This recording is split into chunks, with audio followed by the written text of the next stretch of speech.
সিরিয়ালে যখন নিজের অনিচ্ছা সত্ত্বেও বিয়ে হয়। লুচ্চা বাবু, এই তো লুচ্চা বাবু। দেখো লুচ্চি, আজ আমি তোমাকে একটা কথা বলতে চাই। হ্যাঁ হ্যাঁ বলুন না, কি বলবেন?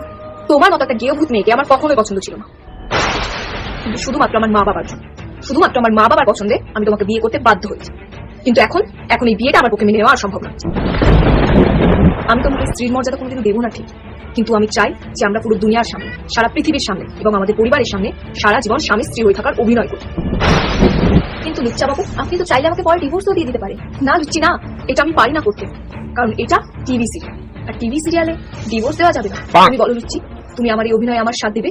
আপনি একদম চিন্তা করবেন না লুচ্চা বাবু, এই অভিনয়ে আমি সারা জীবন আপনার সাথ দেব। সারা জীবন পুরো দুনিয়ার সামনে আমরা স্বামী স্ত্রীর অভিনয় করবো।